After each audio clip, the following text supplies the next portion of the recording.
Harmony. The Irie Myrie and Friends Show. This season promises more interesting, informative, educational, and eye-opening topics from politics and current affairs to cultural happenings and education. Local and international followers won't want to miss Irie Myrie's honest coverage of Jamaican realities for the diaspora and the world. Reignite your passion for change. Echo the calls for solid social, economic, and political improvements, and hold elected and accountable officials to account with Irie Myrie and Friends at the Irie Myrie and Friends Show.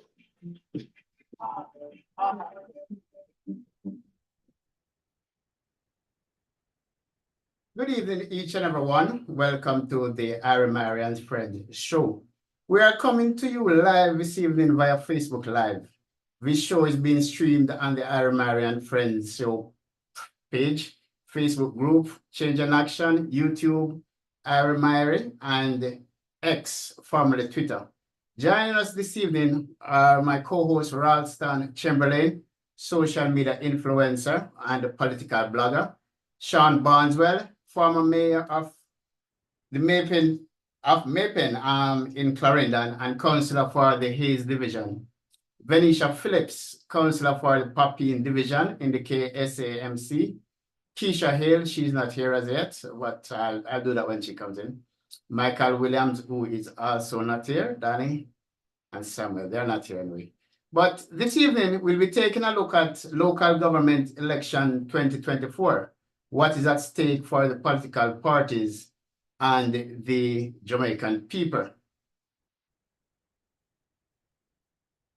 Councillor Barswell, what is at stake for the People's National Party, and in particular, you as a councillor, in particular, you, Councillor Barneswell, who was a former mayor of Mapen? Well, I would have maybe rephrased the question differently, but since that's how you phrase it, then I think I'll respond. But first, let me greet the panelists, Ms. Phillips and Mr. Chamberlain, who is here. I see Mr. French there also. Good evening to you, gentle people. What is at stake for the People's National Party? What is at stake for the People's National Party is to bring back what is called good governance to local government. What is at stake for the People's National Party is to bring back participatory governance for the people of Jamaica. What is at stake for the People's National Party is not being able to demonstrate to the people of Jamaica and the world by extension as it relates to what local government is all about, what the relevance of local government. And we would have seen a shift from that over the last almost 7 years.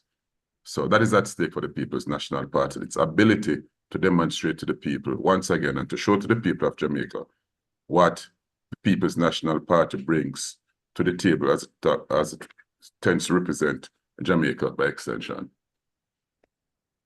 All right, that's good. All right, let me put this to you, Venetia Phillips. You have been a councillor with the People's National Party. Now you're a JLP representative.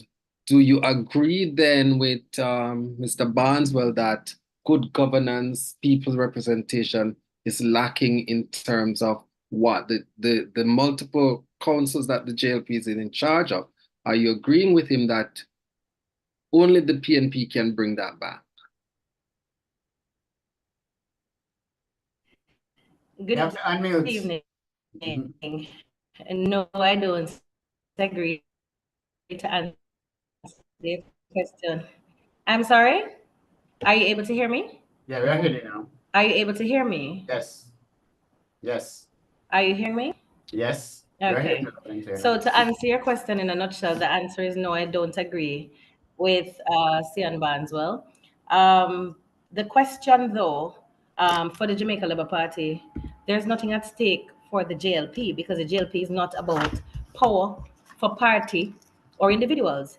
It is about governance, effective governance for the people of Jamaica. So the party per se has nothing at stake. The people of Jamaica, that's the stake that we are defending. That's the stake that we believe must continue to get the good governance to which it has been subject, certainly over the last period. Mr. Barnes, well, a former mayor, would appreciate that the amount of work that has gone into local government under this administration is not something that can be discounted even by tribal politics. No one administration can claim notoriety or absolute performance in relation to the deliverables. Both political parties have made their contribution.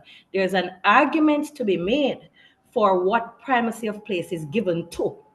And so the Jamaica Labour Party prioritizes service delivery through engagement from the people, because after all, we are not government for them, but by them. I want to take you up on a couple of things that you have said, and one of the you speak of good governance, and you speak of the contribution of both parties, and none have any one claim over it, and I agree with you on that. Both parties have made their contribution to local governance. But when we look at now that the majority of the councils are controlled by the Jamaica Labour Party, and we see popping up all over the place persons seemingly disgruntled, and you'll agree with me at some of the things that are happening in terms of their road, their light, and their things that local governance should be taking care of. How do you then put the argument that having control of majority of the councils, that they are then doing good governance? Okay, so when you're dealing with local government and local governance, there is no one size fits all approach per municipality. And I'm sure my colleague would agree with me on that. And so when you're looking at priorities, what may be a priority in Clarendon might not necessarily, there are similarities, but they are not always in the same order.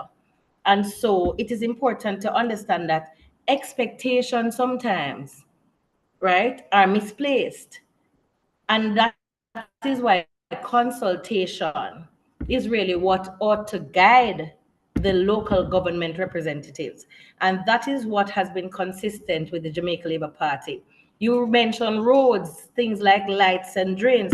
The fact of the matter is that the record is in fact there, that when it comes to the parochial roads and the intervention across the municipalities, there is no way that there is an increase in terms of what councils have been able to do in their divisions. When it comes to the management of drains, those are things that have been given front and center of any agenda, because we have in recent times been seeing more upturn in terms of the weather turn. And so these are things that occupy our thoughts, because the safety of our citizens is paramount. Light, for example, right now as we speak, most of Jamaica, across all the municipalities, we are hardly speaking about the absence of electricity again. As a matter of fact, we are making it even more affordable for persons now by partnering with JPS to make sure that the accessibility is there, the affordability component is there through the top-up system that has existed overseas for years. So the local component, though, in terms of us as council being able to respond to the needs of our constituents by when the streetlights are not working, which the municipalities are supposed to pay for, it is incumbent on council to ensure that they're at the top of their game in terms of being in touch with what is happening on the ground so they can get those remedied. So that comes down to the individual representative, and not so much, because you may find in different places the performance levels may vary. But as a whole, from a government perspective, from a party perspective, I believe that the Jamaica Labour Party is delivering. All right, let me put this question to you, Mr. Barneswell, before I hand back over to Mr. Myrie. Because what I hear Venetia is saying is that both parties have done their fair share of work. No party can claim any one thing over the governance of things. But what she's saying is that the Jamaica Labour, but you have had your fair share of time in office.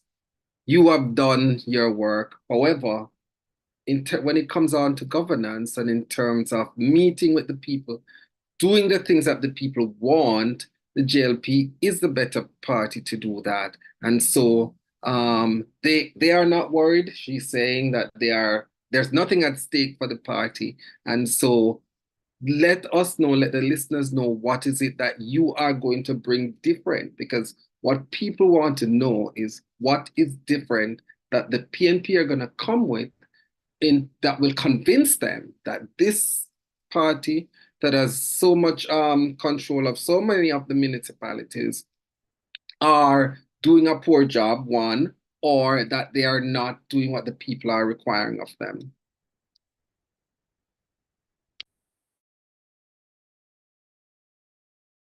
You're muted.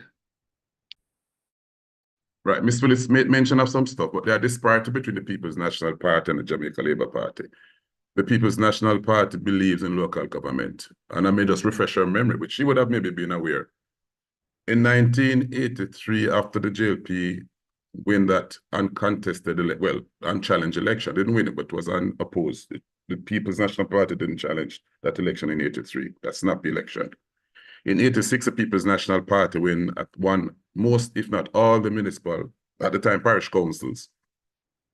The then Prime Minister would remove all the responsibilities in terms of own source revenues from the municipal corporation, parish council then, and leave it with cemetery. It takes the People's National Party to restore that to the parish council as it relates to own source revenue. The imposition or the creation of the parochial revenue fund, which we are now boasting or talking about now. And the People's National Party also creates what it's called make more funds available through the property tax and the trade license fee.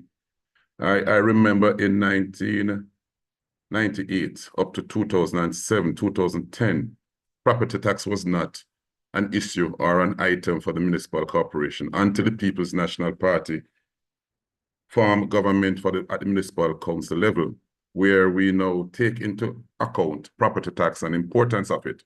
And we had moved the collection rate from, I think, something like $400 million per year to 2016. When we left, it was about $7 billion when we left in 2016.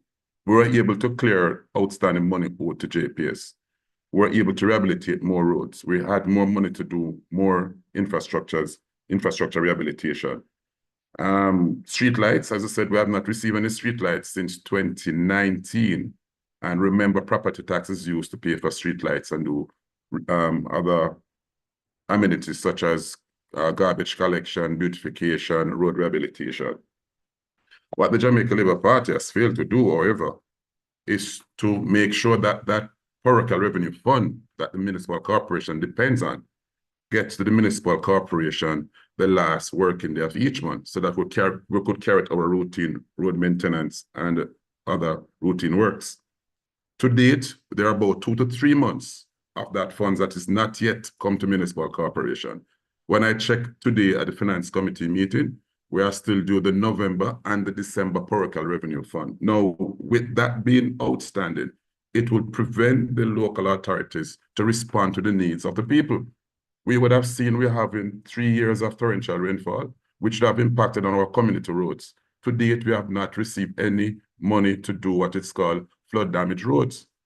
We have even looked at recently where members of parliament were given money to do social services. One is bulky waste removal, beautification, rehabilitation to community roads or parish council roads. No funds were sent to the local authorities to do same. So it is quite clear that the Jamaica Labour Party does not believe in the local government. And as a result, it is starving us from funds from us to do our respective work, which the people have been electing us to carry out. So I just need to remind my friend, Venetia, I know her stint over that side is recent, so she would have quite be familiar with what I'm raising as it relates to the difference between the Jamaica Labour Party and the People's National Party. I know Venetia is humming to come in and counteract many of the things that you have said, but I'm not going to give her a chance to do it. But I think my core question, though, Sion, is I hear all the things that you have, the JLP has not done. right? And I heard of the things that the PNP has done when they were in power. But if I could say to you, say I am a uncommitted voter and I'm thinking of who to vote for. Give me two things that you think that could convince me that I shouldn't vote for the JLP based on what I see them doing now, and therefore I should choose the PNP. Well, I can tell you many things, not just two. I will list some for you. Give me two in the interest of time. Well, I will just say quickly. We'll ensure accountability and transparency in how we do business. We'll include the citizens in the decision-making process, and we'll ensure that we do this through town hall meetings and ensure that there's live feed or live stream for a monthly meeting so people see and know what is happening within our municipal corporation. And we'll enforce civic order within our town center. We work closely with government agencies in establishing what is called an interagency network. So whatever issues that exist, then we can able to resolve same before the people start to complain about same. We will also to ensure that we develop what it's called a local sustainable development plan so that the people can get involved as it relates to what needs to be done where, in what community, what development needs to take place where, and how we'll move the respective parish forward.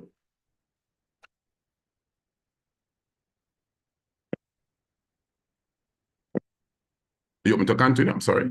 No, I'm gonna have Myrie bring in Mr. French in the discussion because he's here and I know he should have a lot to say.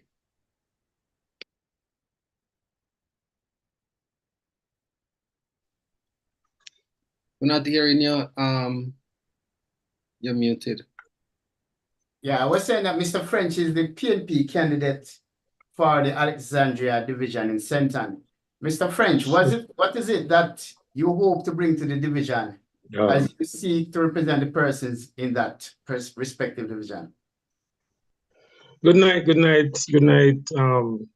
Sir Myrie, Mr. Austin, Mr. Barneswell, and Ms. Phillips. Good night. I was prepared to answer the first question that you asked Mr. Barneswell and then flow into this question. Because one flows into the other. Yeah, one flows into the other. Yeah, one flows into the other. Of course, a part of my, I think it's on my flyer. We talk about participatory governance. And I always say a friendly, professional, and accountable governance awaits you, right? I think one of the most important things stands out in Alexandria is partnership. You can't seek to develop people's lives or the community without offering your hand in partnership. A complaint you hear in the street. If you're asking me to vote for you, how are you going to do this? You can't just ask me to vote and then tell me, oh, I'm the councillor. So the first thing is partnership. And a part in the local government roles and responsibility speaks to collaboration with NGOs, agencies, and NGOs and CBOs are community-based organizations, of course. And it asks for partnership. And we speaks of bringing out what the community is. So like Mr. Barneswell mentioned, Mr. will say, no one size fits all, but we have a general framework. We have a framework that we can pick from in any part of our parish. And partnership is the most important thing. And of course, once you have that, because you come in and say, oh, I want to do community centers. It's not conducive to the division. Oh, I want to deal with markets. It's not conducive to the division. What you thought that you wanted to do was not what the people want to do or is conducive. So of course, it's not governance. So participation and partnership is most important. And that is what I am bringing to Alexandria Division. And I believe with that, everything is possible. Okay, thank you. Venetia, you were wanting to respond to. Oh, Mr. yes. And so I'm going to start where Mr. French and Mr. Barnes will seem to place emphasis. Sian, Mr. French might be new. You see this word accountability? For those who are watching and listening, they would think that it is going to be introduced in the next local government election. And if we leave them to believe that, it would be a significant indictment, particularly on Sian and myself. Why is this so? Because while Mr. French will have the benefit of being new, I'm serving, and so too Mr. Barneswell. There was at one point when Mr. Barneswell and I were on the same team. The reality is, for those who don't know, there are committees that govern councils or municipalities. These committees are actually shared in membership by the minority and majority sides. Now, this is like a watchdog body. So those committees, right, are actually responsible for ensuring probity in municipalities. The minority today, my brother, cannot suggest that there is no accountability, because then you would be admitting gross dereliction of duty, because it would mean that if it is something you are going to have to introduce and the public would not have been hearing you certainly over the last 6 years, bringing to book what obtains, it would then suggest that you were complicit. So let us speak to whether or not we need to probably look at some of the systems we have, whether they need to be modernized to reflect, the current is, if you believe that there is a gap. But certainly to suggest that there's an absence of accountability would actually place you and I in particular, and probably excuse Mr. French, at the center of the condemnation of the people, because we would have been derelict, and I don't agree with you. You spoke about the historical context of who created what, and fine, you take credit, and I have no argument there for the creation of the PRF and other bits. But the truth be told is that if you create a product and you are not able to utilize the product in the interest of the people you serve in an effective way, then you cannot come crying. Because if you are saying essentially that you are looking at what has been announced for MPs across both administrations, because you and I used to complain about it to PNP too, that MP always get the lion's share. But you mentioned something that listeners heard. It's called own source revenue. And it is, as it suggests, generated by municipalities. That is something, as former mayor, you had charge over in terms of how it was used. And so when you're on the majority side, for example, you have advantage in terms of how that is directed. So again, it brings responsibility back to your feet.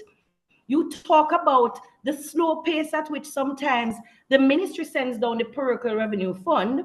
No argument there. That is a fact. But that should not, though it will delay processes, it should not deny the public the benefit of those services. It may very well delay it, but it shouldn't deny it.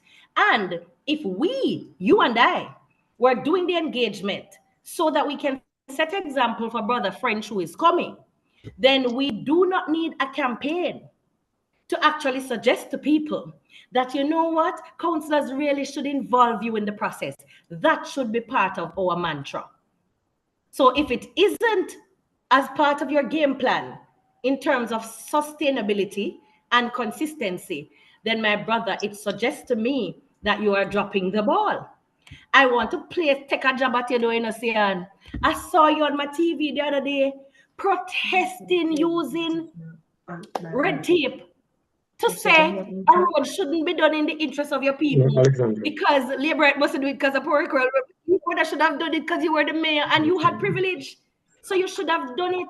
So what I'm saying to you is that we can't cry about what we get or don't get or how much we get, but we can engage on what we get. And we can also use the people to determine where we place resources when, and provide them with guidance and direction, which is what they're expecting from us. That's what representation is all about at the local level. So come on, my brother. You have named so many things. And by the way, there's a factual inaccuracy that we must correct. Remember that it was under Desmond McKenzie that we cleared off the JPS. The PNP, when I sat there as well, we had paid up, I think, close a part of it. The remaining 500 million that was outstanding, you remember, was paid under Desmond McKenzie as minister. So I just wanted to correct that.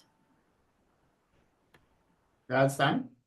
All right, I'm gonna have Sian respond, but I hear you, Venetia, and I'm glad you brought up the point that when we talk about accountability, we're not. I think you're saying that accountability. It's not that accountability doesn't exist. It's that we need to have tightening up of things so that the issues that we might have, because I could point to you several municipalities that at surface where there were issues in terms of accountability. But I hear you saying this is not something that people are going to buy into, to say that, all right, oh, the PNP is coming with this big thing of accountability because it never existed, or under the JLP, there's no accountability. But what I hear you saying is the tightening up. So then, Mr. Barneswell, what else am I left with if I'm going to throw accountability out the door and say the PNP is new and different?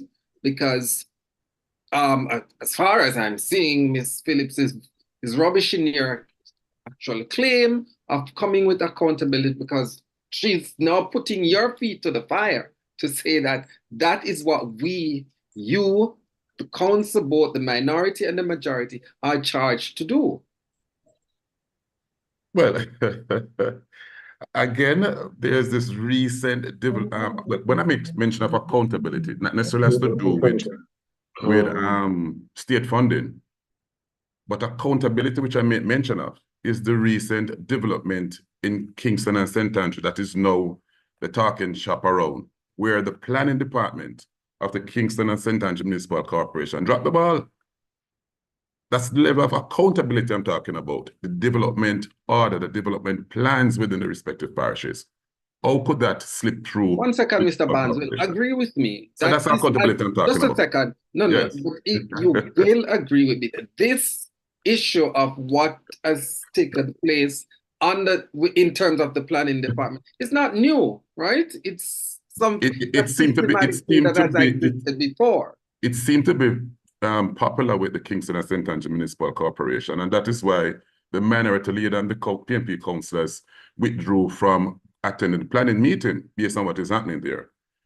As it relates to participation and involvement of citizens, that incident that Ms. Phillips made mention of, I was informed by the resident that road was being repaired in that community, and they were not involved. Nobody knew who get work, who the persons working on the road, where the road will be fixed. And all I did is wait there to ask. I said to the MP, this is a parochial road. You need to first inform the municipal corporation through the CEO that you intend to repair a road, consult with the residents that this is the road we intend to fix, and the money allocated to the road and how far the road will be fixed. And if persons within the community need to get employment, this is the liaison person on the work.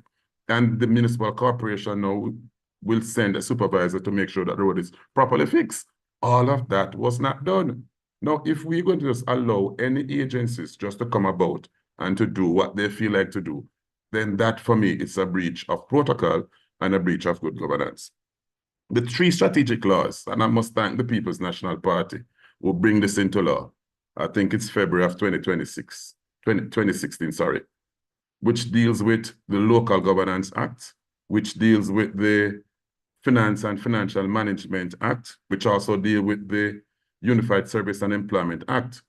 And these 3 pieces of laws were not just didn't come about just so. It was it's a thought process, participation of the respective, if not all the 14 municipal corporations, parish councils at the time participated in this. And it was able to assist us as to how we run our municipal corporations. Yes, there are some flaws within it, you know, and the minister himself see those gray areas and decide that he's going to micromanage these municipal corporations. So as a result, decisions taken by the municipal corporations has to be sanctioned by the minister. And we'll give a clinical example. For lease and for rental, if he doesn't approve or sign up on it, then there's no way the municipal corporation can get money to carry out its business and its function. I don't believe you're saying that with a straight face. Yes, I am. And I'm saying to you, there are quite a few. And when you look at the 3 strategic laws, because a failure again of this government and the minister and the ministry to implement what is called regulations that assist how to govern.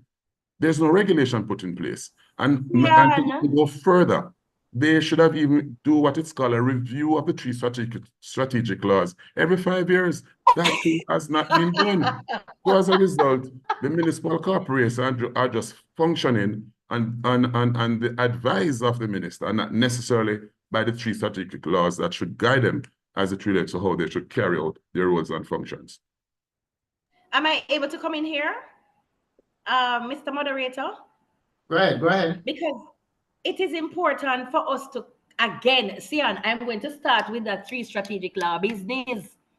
I don't know how you take a risk like that to even mention it, because I'm going to say something that going to blow people away. All of us, me, you, all of us back then, because those laws were created under Butcher Scott.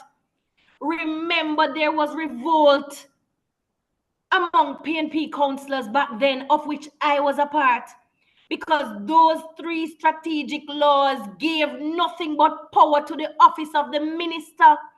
Go back, go think about it, see, and seriously. And not when go no further in that, just there was revolt among us, remember that. So that was not any, that had nothing to do with the JLP administration. And you know this. All the power was supposed to give the office of Butcher Scott more power over municipalities. And you know this. But you said something else earlier that made me smile. You said that because of what was happening at KCC, the minority led by Andrew Swaby had to withdraw from the building committee. Brother, check this good. Under PNP administration with Angela as mayor, please check the facts. It is in the media. So somebody fact check this for me. The building committee, while the PNP was in power, resigned under Angela again. So this is the response to issues that the People's National Party caucus in KCC. That is the response they have every time there's an issue regarding building, even under their own administration. So I'll say this to you, that instead of coming up with solutions, their response was to resign. And so the entire building committee under Angela resigned en bloc. You can check it. It was even in the media. And again, this time, there was an issue, and rather sitting down to do what the people sent us there to do. Again, the response was to resign. You can't keep resigning when you have problems to fix. That's why people send you there. But I'll tell you this, though. One of the things that has never been truthfully discussed, you are in a rural municipality. KCC is dealing with the metropole of the country, right? Let's accept that. In urban centers, how buildings are treated with is kind of different, because Kingston is no different from if you're looking at New York City or any other city. And so when you're dealing with density issues and that sort of thing, your lay of the land in terms of your planning of your space is going to be different. It is true that some residents are going to protest, right? Because they're going to say, oh, there are high-rise. I can tell you, I am one person in council who have a problem sometimes with the direction of the discussion, regardless of where the majority falls in relation to that, because you have to recognize the importance that building play in any economy. And you have to also recognize how urban centers are outfitted when it comes to building, right? And so we must take all those factors into consideration. And yes, we must engage with the citizenry, but we must also point them to some factual realities. The KCC, however, has had in place checks and balances. By the way, those problems you're talking about, Sian, it was our internal audit that triggered the investigation. So it was nothing that was brought to book by anyone outside. It was the internal checks and balances that were actually at work. So these are some of the facts that need to come to the table. But my brother, in relation to those 3 strategic laws, you don't want them nowhere as much as I do, because it does give too much teeth to the office of the minister and remove it from municipalities. And it was not created by the JLP administration, it was created by Butcher Scott. So you are right when you said that it needs to be reviewed. I agree with you. It should be reviewed. Totally. Well, I think you maybe have missed the point. And the point that you miss is that we created this law which protected us as councillors and municipal corporation. But what has happened is that the minister chose not to obey him, use some section of the law that suits him, and then use another section that doesn't suit him. But the review part of it is that it is in the act because it is not foolproof. And that is why it was placed there to say every 5 years, it needs to be looked at to see where the gray areas and to deal with it. I was one of the persons who helped to pilot this act through the local authorities. I was Alga J president, and I would have met with all the mayors. I would have gone through it. Some participate and some never did. But at least we have something that can able to help us, that can prevent any minister of local government to dissolve any municipal corporation, like what used to happen back then. So, but in dealing with implementation, you mentioned about that it was your internal audit that identified the breaches, but the media have it otherwise. They said it was a NEPA staff who would have raised it. Don't they always have it and otherwise? That is how it comes to the public's attention. But if that was even so, Ms. Phillips, why is it that the municipal corporation never takes steps to correct same? Why, when it reaches court and the DPP had to make a ruling, why when it reach court and the DPP, sorry, why when it reach the DPP or the Integrity Commission and a ruling is made, that is when the mayor and the CEO decide to take steps. But let me touch on something else that you raised. Absolutely not. That's inaccurate. That's inaccurate. You need to check on that again. No. The officer was interdicted.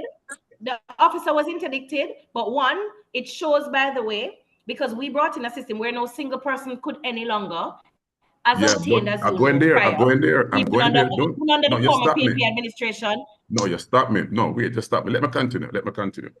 But why is it that the minister refused to implement the structure for the municipal corporations? If that structure, staff structure was implemented and the money has been paid and the Minister of Finance has given approval for it to be done, why is it that the Minister of Local Government failed to introduce the staff structure for the municipal corporation?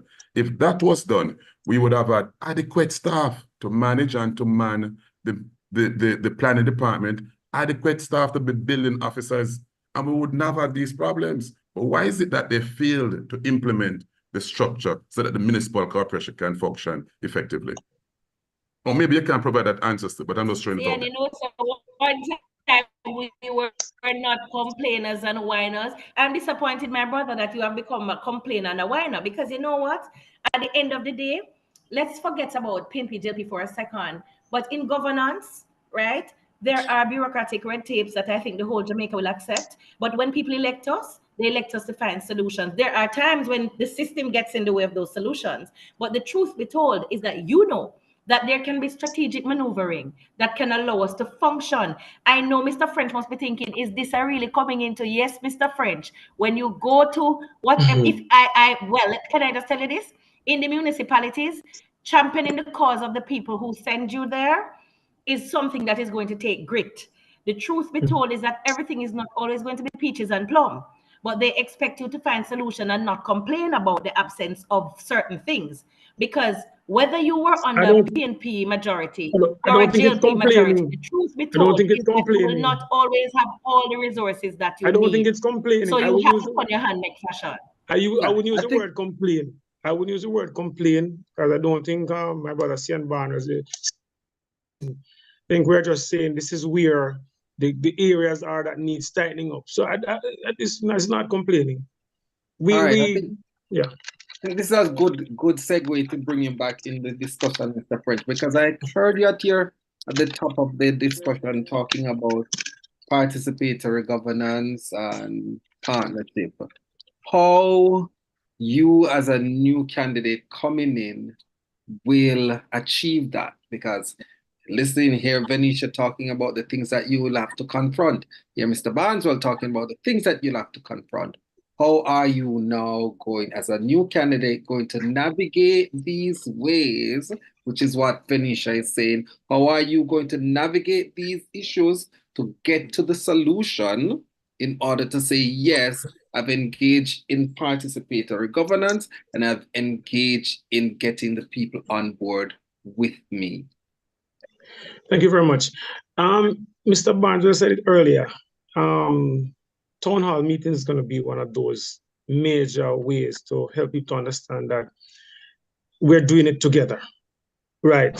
And I think sometimes because we want to play Superman and superhero, we go into council or they go into council rather, going to council and you 14 and back and forth, and at the end of the day, people are saying, like, what is happening? And then it's so kind of heaven and earth, you can't explain because you didn't you didn't start to explain, you didn't make a platform for them to say, all right, you know what? Because these are the people that we are seeking to represent, right? So of course, they're going to be at the center of what we want to do. So it might sound, Miss Phillips might say, oh, Mr. French, I was a trade unionist at one time, a bauxite company, and that was not the easiest job to take on. So the representation is not first here.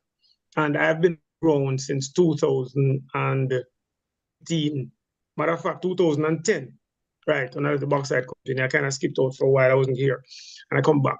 And it's because of wanting people to kind of come in and say, you know what, I see that you want to do this, but I want to help. And I think for most part, why we have the problems we have is because we have not been involving them. We can't the Constitution of Jamaica for start. How much of us know about it? How much of us know that it exists? How much of us knows the right? So the same thing with the council. This is how it operates. This is what happens. This is what happens. And I'm going to be very, very happy to share that so that when I go to council, I don't get gray hair the first year. Might get in the third year or something like that, but not the first year for sure. Yeah. Thank you very much. I think I have Mr. Alexander inside here. Mr. Alexander is a social media influencer, a JP blogger and a businessman. Mr. Alexander. Greetings. My friend call me Michael. Oh, my bad. I have the NDM chairman, not Samuel Alexander as I thought. Yeah, Mr. Michael Williams, Yes. NDM chairman and my friend. How are you doing? I'm doing very well, man. I've been listening to. And my friend too. Yes, Venetia. You're still as beautiful as ever and brighter now. I missed the hug though. I'm waiting on it. Well, you soon get it, man. You soon get it. Okay. Yes, sir.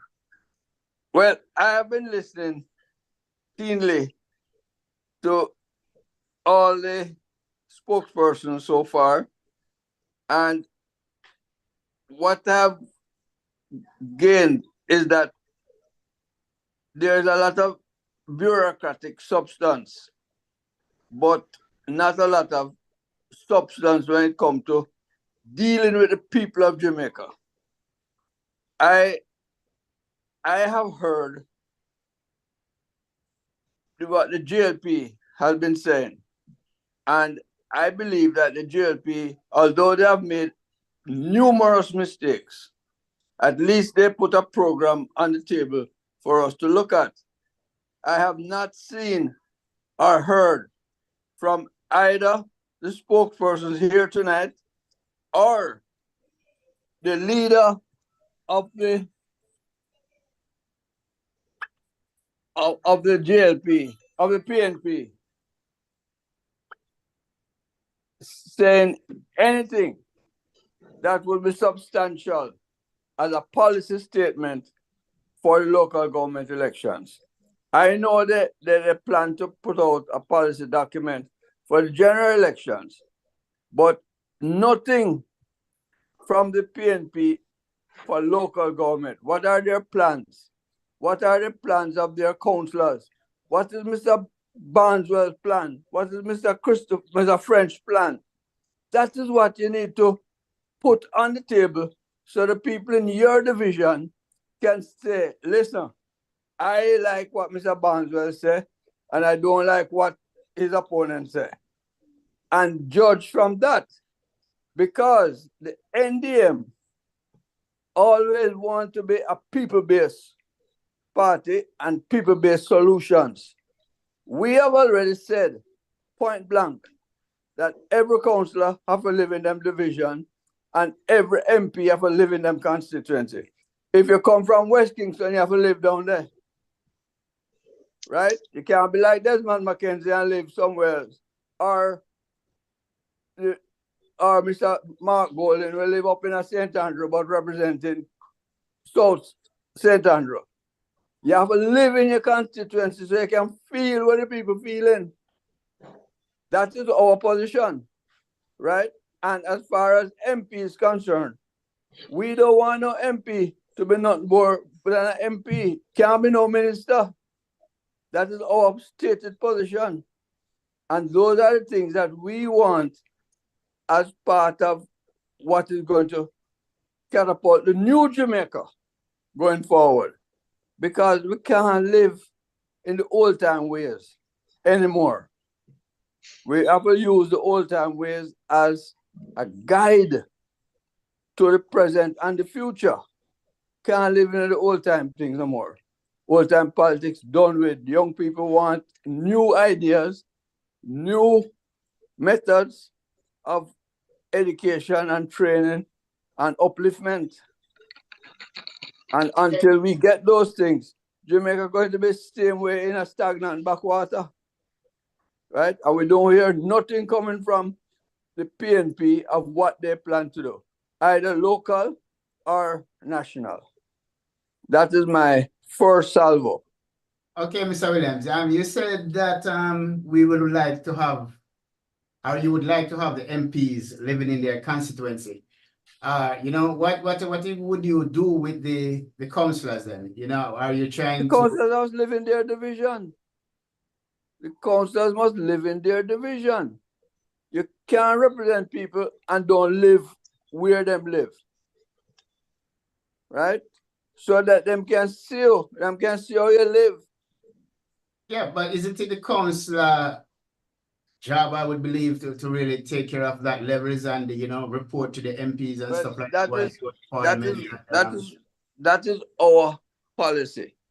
That is the NDM policy. You must live in your division and you must live in your constituency. That is the NDM. That is what we are pushing. Hold on a second. I think May I just come in on that? until 1 second, Venetia, before you come in. In a meeting, I can call you back. While Mr. Williams is kind of doing that thing, I think I hear what Mr. Williams is saying about MPs living in their constituency. And feasible, maybe feasible, maybe. But I think, and those you guys who have been looking and studying politics way before me, I don't think so. Local governance and central government was what came about. It was that the local councillors were supposed to be the eyes and the ears of the MP. So they were the ones who were going to be in the divisions, be in the constituency, know the heartbeat of the constituency, know what the people want, know who live here, so know what is happening there, and then they run with that and take that to the MP. So I think if that kind of governance is happening in a constituency, I don't really see the need then for the MP to be living there if the councillor is actually the hands and feet of the MP.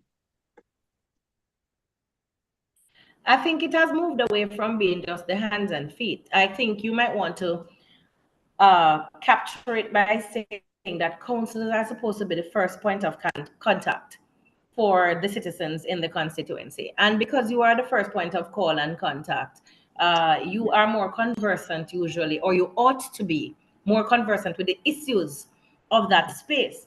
I mean, I hear Michael on the point. As one who has lived for many years in the Papine division, I can tell you this, that you will have, Michael, persons living in divisions, and if they don't apply themselves, then they will not even know necessarily what is happening around them or what are some of the challenges. Because if leadership, whether you're at the constituency level or the local level, you know, Michael, you say if you're not in tune with people and you don't love people and you're really not believing what you're doing, then I tell you this, it don't matter if you live in the center of it, you will not apply yourself in the same way. And so for me, I make it my business. You have people, I know councillors right now who live in their divisions, and chances are they probably don't even know most of the challenges the people face, because I'm sure many of you might have neighbors and you don't even know who your neighbors are. And you, God bless if you see them is passing or pass each other on the road. So you still don't even know some of the challenges they face socially and economically, unless something happens and they hear and you say, eh. So if it is not through the gossip of the community, you might not even know. But what you need are leaders at the local level who actually want to be there and not just being there because it's a source of employment. Because you see, if it is not about service delivery, then it's not going to work. It has to be the passion for service that will take you to the ground, and you want to make change. And if you are constrained by party in terms of what you are able to do, if your service delivery is going to be tied to, if I want to say, to how your party function, then I promise you, you are not going to be able to give effective service either.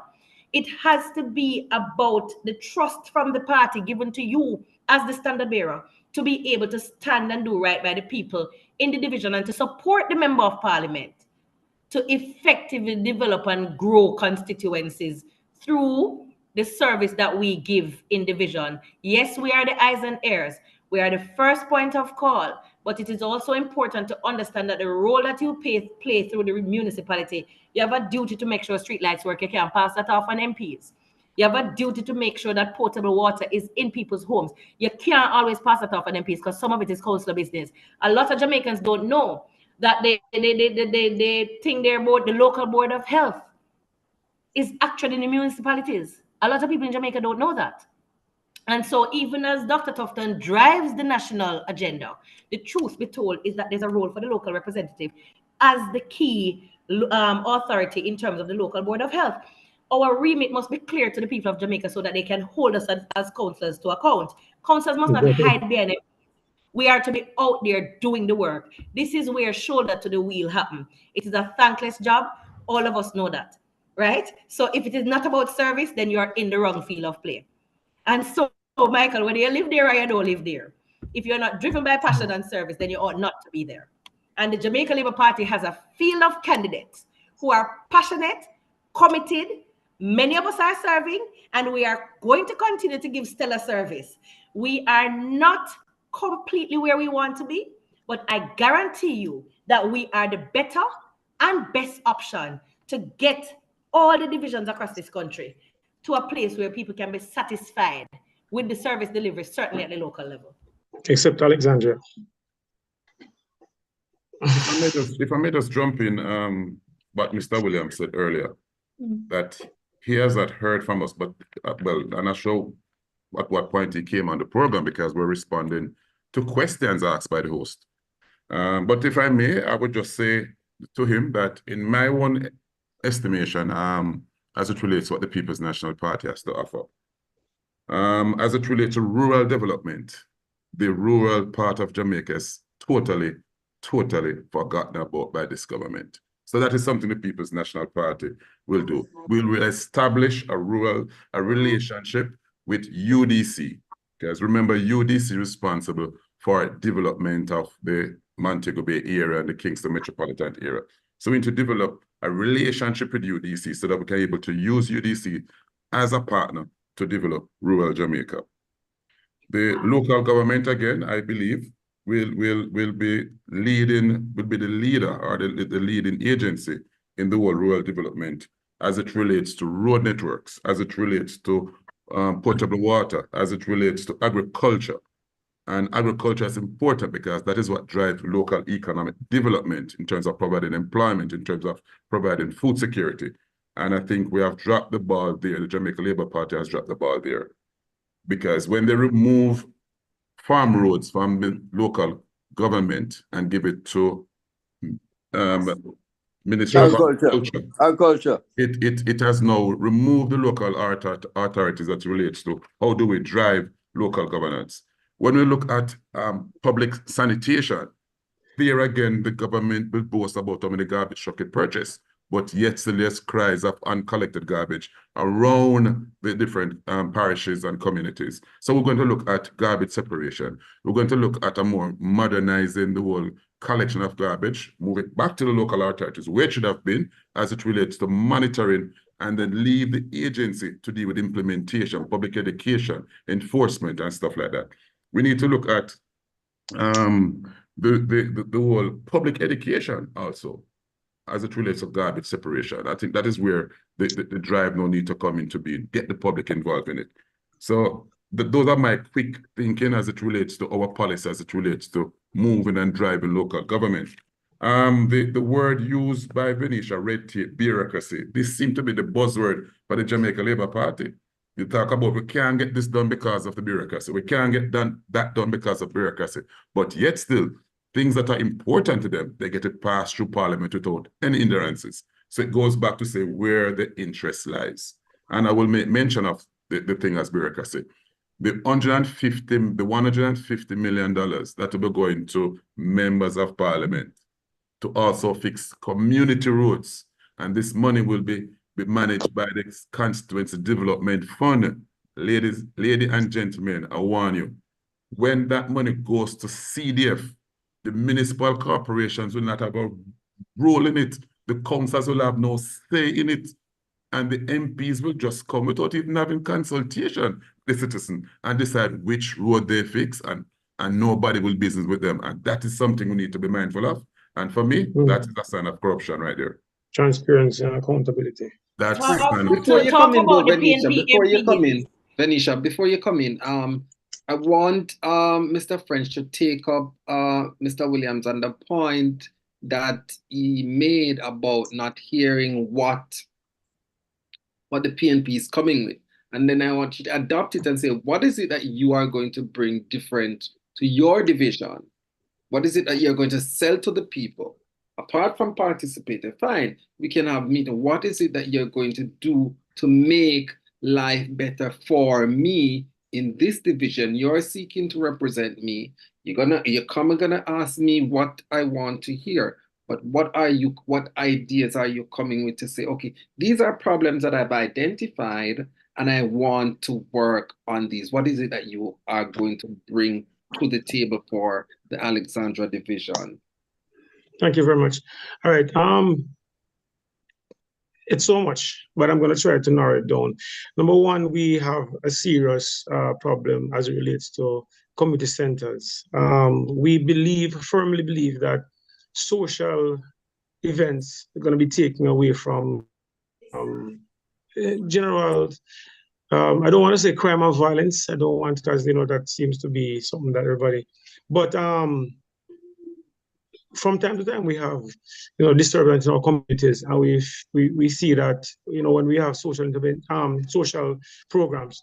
So we talk about football, games, other social activities.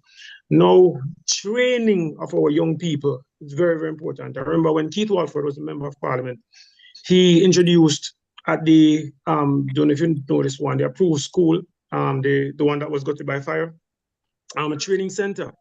And of course, it was partnership with the Heart Trust. And it was well. Now, since this government came back into office, with the council and the member of Parliament, they call it Alexander Continuing Education, something like that. And I keep getting calls about what is happening. So training and partnership with Heart Trust, partnership with hotels, partnership with other employment agencies, with the youths. We have in Alexandria, from Brownstone up, we call the thoroughfare a tourist thoroughfare because we go up to 9 miles. And there's a lot that we have spoken about that we could maximize on, especially having rest stops, having stopovers, bed and breakfast, you name it. And one of the first and foremost thing we talk about is the rest stop in Alexandria. Stopping, we have, just today we're talking about it, tourist pass from Runaway Bay, Discovery Bay, Ochirias, Trelawney, Montego Bay, up to Bob Marley. And all of those pass, And we've been talking about what is that we can do. The company, Backside Company, offered to help at one point, and something that we can do to stop these tourists in the town for them to kind of, enjoy some more of Jamaica, because that's what they come to Bob Marley, they go back down. They go up to Bob Marley and they come back down. So that's one of the things, stopping the town, make the town more attractive as we kind of, our tourists, our brand, that's in Alexandria. Those are kind of some of the first. Do you have a plan? Do you have a plan to make Alexandria more attractive? What is your plan as the boarding councillor? That's what I just mentioned. No, you say you're going to have a plan, but I'm asking you you must have what idea, what area of the town you're going to begin with to make it more attractive. The town itself. There's space. What are you going to do? Paint it? What are you going to do to make it attractive? We spoke about tourist attraction. We spoke about. Yeah, well, what type of tourist attraction? You're going to set up a thing for stalls for them to stop and sell? What we want to know is what? Exactly. Well, generalizing tourist attraction, yes, just like you would have it down in Ochirias and all that. But those are not the policies of your government. No, I was asked about Alexandria, and of course. No, I asked you about what is. I hear what you say, and I hear what Mr. Barneswell say.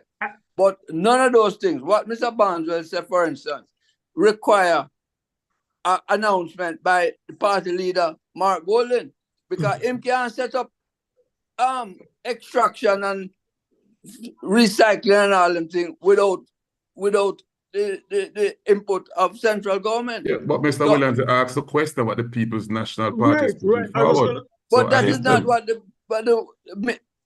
anything that you announce at your level have to be also announced at the level of the leader. Because if him don't do it, you're going to say what you're going to say. I think I'm not. I'm confused here though. Anyway, I have one local issue that I want to mention, and it concerns Hope Pastures where I live. And one of the biggest problems we have in Hope Pastures is the noise from Hope Gardens. And I hear that the councillor that used to live in Hope Pastures moved from Hope Pastures because of the same thing, the noise. But him is a noise producer because him do sound system promotion, right? And I want Miss Venetia to tell me, I said openly to Mrs. Williams that if you don't move Councillor Bellamy, I'm going to vote for the PNP. I tell her that straight to her face. And I hear that she's going to move him and put in another sound system man. Now, if another sound system man come in to represent Hope Pastures, may I tell you, may I vote for Carlicle? And may I encourage everybody in Hope Pastures to vote for Carlicle. Because at least Carlicle is an accountant and not a sound system man. So I want you to tell Mrs. Williams to me, because I don't get a chance to tell her yet, that if you bring in another sound system man in to represent the Hope Pastures and Mona Division, it can't work. Venetia, you have your work cut out for you. That is right.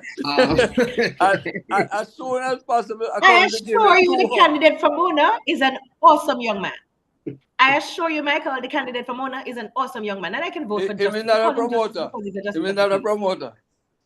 He's an entrepreneur. I I don't want to speak for justice, because I can tell you this though, when you meet him, Michael, you are going to be totally fascinated by him. His work ethics is something that you're going to deeply admire, and he will give you the service that you want. I can speak for him where that is concerned. Good lad. All right. Okay. I'll take your word for it. Good lad. Good I lad. want to Very come good back though. I want to come back to the bigger picture, because I think I hear what Mr. Williams is saying in terms of what the announcement that needs to be made from Party Central. So Mr. French can have his ideas that he wants to bring to Alexandra. Mr. Barneswell can have his ideas as to what he wants to bring. But what is the bigger picture that the PNP is going to put to the people and say, these are the pillars on which we are going to build local government? And you can correct me if I'm wrong, Mr. Williams, if I interpreted you wrong. You're correct. And I heard two of both Mr. Barneswell and Mr. French talk about training young people. And I want to tell them that the training of young people can start at the level of 17 and 18.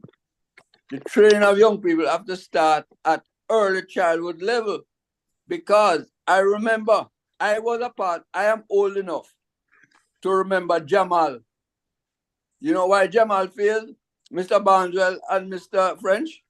Jamal failed because Michael Manley decided to train all the 15, 16, and 17-year-olds in teaching them how to read and write, but it never locked the pipe. So the pipe was still putting out illiterates from the bottom. So unless you lock off the pipe, you're training all these young people at 16, 17, and 18, and you have the 5 and 6 and 7-year-old coming out illiterate. So the pipe have a lock off, and I don't hear neither the JLP or the PNP talking about locking off the pipe. Because do you know, have you followed the statistics for 2023 school leaving? 2023 school leaving. For you, if you don't know, only 25% of those people who leave high school at 18 can go to university. Only 25%. The rest of them, some of them illiterate, some of them partly illiterate, some of them can read, but them can't reason. And that is what is happening to the young people of today. So the pipe have to lock off at the bottom before you start training anybody at the top, or else you're going to have a constant wave.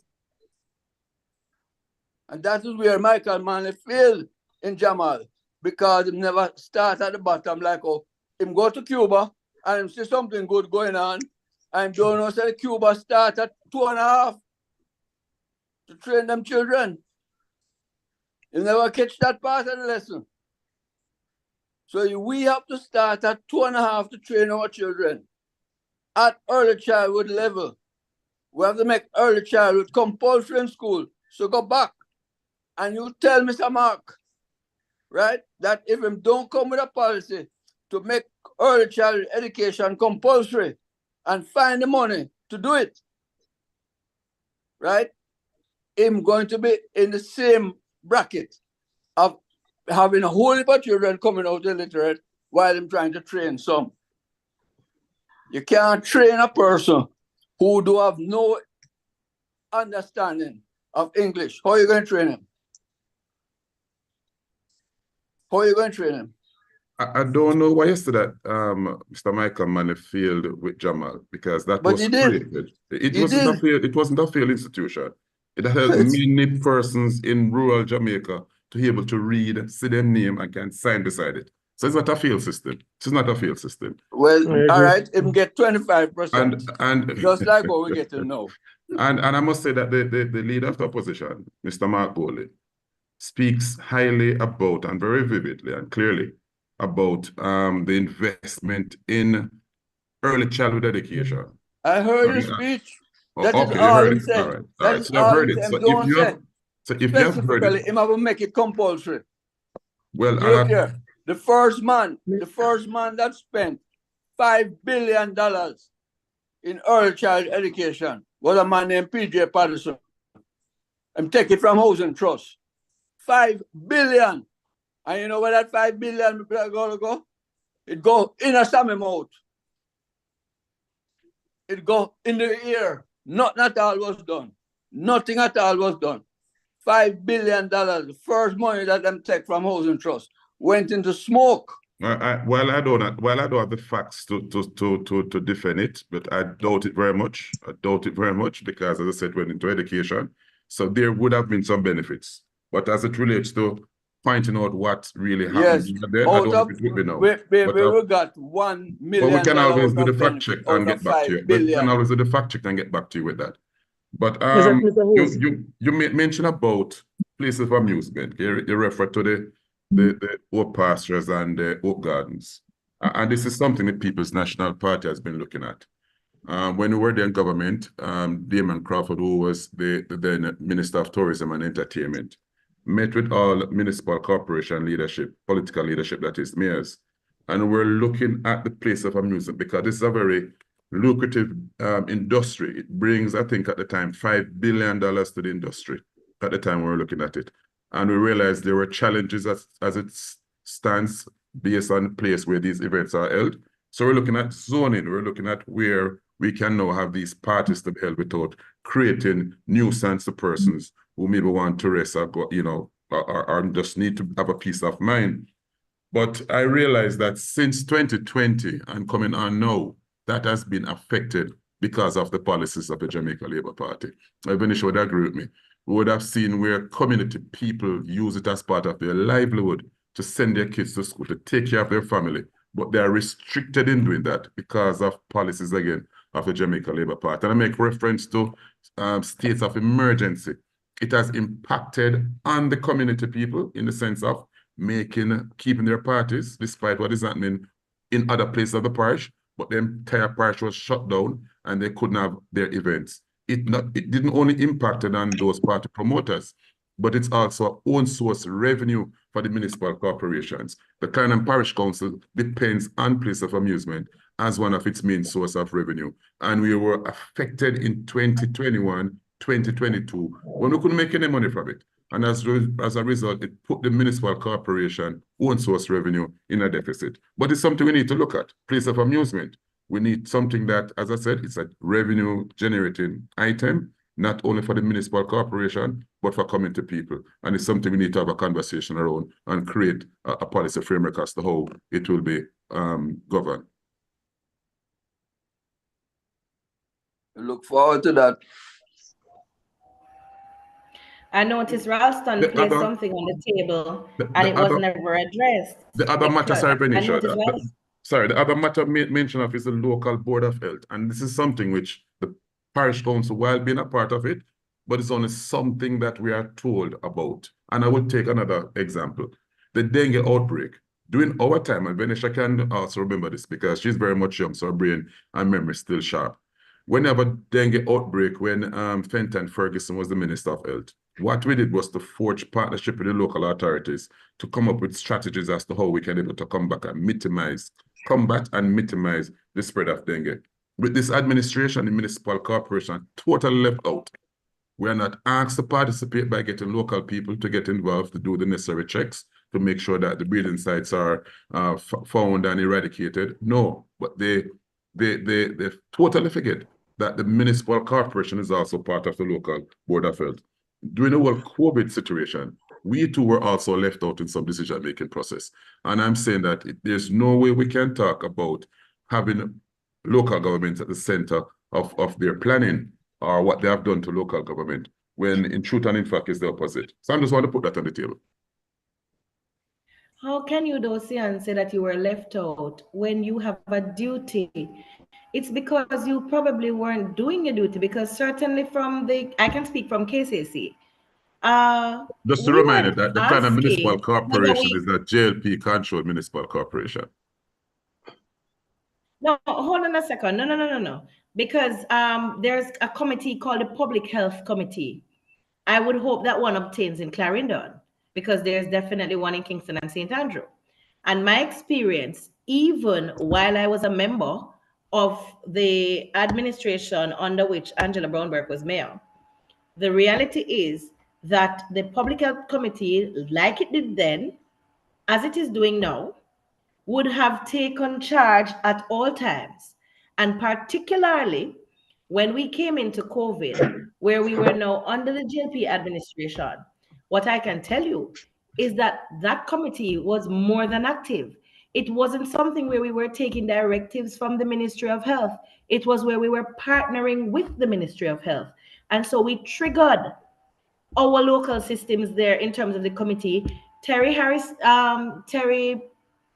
Forrester and her team, working with the police, working with KSA, we are consistently in touch with our local health providers to ensure that they're doing what they're meant to be doing. We pull in the water because they have to do the water testing. A lot of people don't know that that is a part of the local board of health responsibility. So we have to do the sampling to make sure that the water, people are able to drink it when it comes through the pipes. And all of that, these are part of our remit that we can't pass off and say that the ministry don't invite us into. It's actually our remit. So if we don't do our duty, it is obvious that someone has to do it. So where that, because you raised it, I just wanted to point it out that our approach might have been different, and that spans across the two administrations when Angela was mayor and definitely under Delroy Williams. We know what our remit is, and we have been doing that. We're not going to cede that to any ministry. When we have challenges with communication with the parent ministry, we call in Dr. Tufton, and he has visited KSAC so that we can have dialogue in relation to programs. That's what we do because we're proactive there. It is one of the probably more vibrant municipalities, I can tell you, because it's a firehouse down there. We don't suffer fools gladly in that place. In terms of Ralston said something about what is it that is being placed on the table for local government coming out of the PNP. It is true, though, Sian, that we are not hearing that message.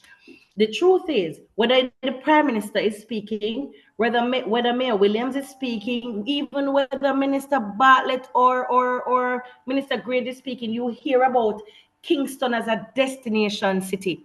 You know what? And then we talk, you see and hear about the murals in Kingston. You're hearing about how we are transforming the space. You're hearing the dovetailing between UDC and KCC when it comes to the waterfront development. This is not because we're awaiting directives from ministries and stuff. This is because we are leading from the front at KCC. The truth be told is that you spoke about stuff like farm roads being taken from municipalities, but Sian, you know that even if you were to triple the budget coming down to municipalities, you would not have able to effectively service all of these, even if you were able to do some with all the other duties that you have. And so we ought to be grateful that central government understanding the level at which funding is required for this, because you correctly said that farming is actually the lifeblood of this country, right? Because people must be fed no matter what else we do. And so the truth be told is that the kind of investment that is required could not be found at the local authority budget. You spoke to garbage. My brother, increased consumption means more garbage. So what I want us as councillors to be doing when we're talking to people is to make sure that we're not just saying what we think they need to hear so our side can sound all right. We have a duty to make sure that we start talking to Jamaicans, because attitude is going to make a difference. You could have purchased 50 more trucks tomorrow, right? If we are not talking to our people, given that we have more ways to deal with now, then that attitude. I lived in the UK. I had 2 garbage bins, not because I wanted it, but because you had to have it. And if you don't put the right garbage in the right bin, you'll be charged. If you dare try to suggest that in this country, people will block your road. So cultural change is your duty, Sian, and mine, and Brother French. That is our duty. We have to sensitize our communities. We cannot wait on council, though. So what I do when I go through the community is that I engage them. I don't just talk recycling. There are companies now you can partner with. I promise you. And if you don't have access, I can point you to that. And I never got it under GLP either. It existed prior. So I am saying that there are ways to do this, to educate people. It will take us a while to get there. It has nothing to do with the color right now politically. It has to do with us as leaders just leading from the front where garbage is concerned, both containment. Yes, it is important for the government to do its part in terms of timely collections. But I'll tell you, that work is made twice as hard when our citizens are not participating in the process responsibly. So we have to be able to do that. The last point I want to pick you up, and you spoke about rural development and that there needs to be more. Brother, I'm going to take you first to St. Thomas. It is true when people used to say that used to be the forgotten parish. Me and you know say, nobody never look out at St. Thomas. But now, even probably you want a piece of land out there. Because yes, it was kind of difficult. Not kind of, it was difficult, but development sometimes comes with pain when people had to travel and the traffic was hard. But you know what? The end will in fact mitigate and justify the means, because that pain that they felt over a year or so ago will be soon forgotten, as and is being forgotten now that people are traversing what is now a highway going through St. Thomas. So development is happening rurally. That is something that you and I probably would not have dreamt of. Even if I were still on the PNP side, it was never discussed, my brother. The thing is, when you think South Coast, North Coast, and even out west, you are seeing a transformation of the space. These things are not going to happen overnight. What it is that the PNP needs to be saying to Jamaica is, look here, these things are happening. This is what we would do differently. And these are some of the things that we think are lacking. We are not even hearing what you think is lacking. We're just hearing the political taglines. The people are kind of tired of that. So apathy is growing. The truth be told is that expectation levels politically seen is astronomical the world over. Look in America. You and I can argue about the American economy. Jamaica probably have one of the best economies right now than we have ever seen in the country. But the expectation level of our citizens are also heightened as a consequence of that. We have to manage those expectations realistically and responsibly. And so that will require sometimes the kind of brutal honesty that may very well go against everything that the party might be saying. So you now have to take a decision as to what is important, being upfront with the people or being political with them. That's a choice only you can make. But when Ralston asked the question as to what it is, if he had said to me, Venetia, you've been counseling Papi now, how much of a term, what is going to be new now? I can say to you, Ralston, a big part of the problem in Papine has been water delivery, even though we live so near to the dam. And successive administrations never addressed it. It is going to be addressed now. It is being addressed. And that is a big fix that is coming that never came before. And so beyond that, the aesthetics of that place needs to change. Crime has set Papine back in a way. But guess what happened now? We have the youths at a place where they understand that that has impacted their economics. And so we're partnering with the university. I need to further that. I need to make sure I partner with Favor Williams to make sure the university town move from now a talk shop to a reality. The Prime Minister is on board with that, and that's where I'm going next, creating that university town to make sure that it benefits the universities and the users of the space of Papine. So I know specifically where Papine goes next. The hospitals are there. The disabled schools are there. How do they now fit in part of that space? We are retrofitting that space. I'm now moving it from the thought process of parochial style politics, and I'm taking them to places now where they can start actually be self-reliant and expect to have the standard of living that they have come to, you understand, know from their political leadership. So I specifically know how to get us to that. Dovetailing with the MP is going to be critical. That 150 million you talk about, I've already started to give my MPs suggestions as to when the meetings can be held and where in Papine. My brother over in Mona, he is already mobilizing his people so that we can have a constituency meeting to look at the priority roads, so we can hit the ground running once CDF is ready. That's the kind of assertiveness that politics require today to stem the apathy. So I entreat you, my brother, it will require the kind of stridence on the ground. It will require the kind of passion on the ground. But people are expecting more from politicians today. Talk shop now go cut it, Parry. All right. I knew I committed to Mr. Myrie half an hour, but the discussion has been so good and I've gone an hour and a half. I have one last question that I want to put to Sian, and I'm gonna put so my question to Sian is this. How many councils do you anticipate or the PNP see themselves getting? And my question to you, Venetia, is would you then agree with me that the PNP will have some kind of bragging right if they hold on to those councils that they have and capture at least one from the Jamaica Labour Party? Well, I can't speak for Clarendon. I know the Clarendon Municipal Corporation will return to the People's National Party control. So that will make us having 7. We know it's 6. Clarendon Municipal Corporation will make 7. Take it from me tonight, the 25th of January, 2024, the People's National Party with Clarendon Municipal Corporation, adding to the current 6, you can have 7 in the back for us for now. All right, in Same that time one with down. 8. And Alexander, okay. Same time So, with 8. so Venetia, that's Sure. 8. 8. So they capture 2. Won't they have some kind of bragging rights?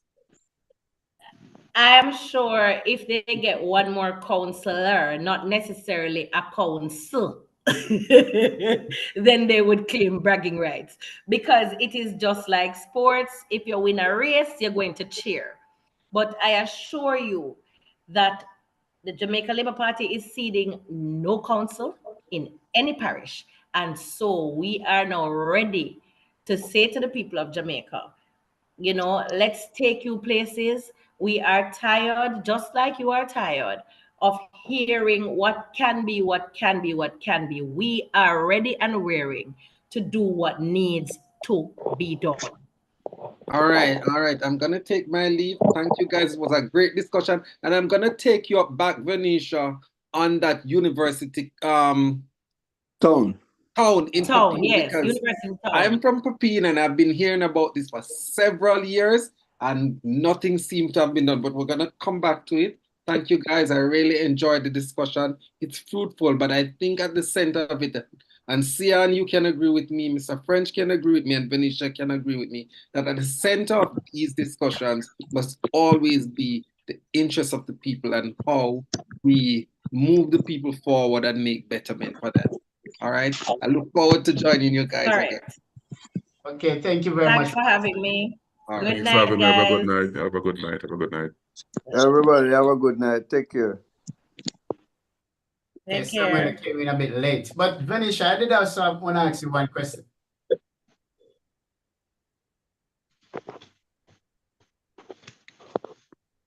Samuel? Yeah, man, I think I'm still here. You hearing me? Yeah, but you came in late when it's, you know. Yeah, man, I just got back from an engagement I had. I didn't even remember about it, you know. Yeah, I sent you multiple messages, you know. So Yeah. I'm just gonna, since you are here, I'm just gonna ask you one question before I close out, you know. You hear the PNP has stated that the PNP will be victorious at the polls, you know, come election night, and the JP is confident that they will be victorious again. What are your thoughts? I just want to hear it. Well, why it's we're at an interesting point in the political life of this country. And I dare say the political life of the Andrew Holness administration. Because like it or not, while it is this pending election is going to be a test of the work of the councillors in their respective division, it's also going to be a referendum on Andrew Holness's stewardship since 2020. This is the first time we're going to find out what the people really think. So many big things have happened since 2020. And even though these local elections are local, I still think it's going to be a significant show as to what they really think about the wider Andrew Holness administration.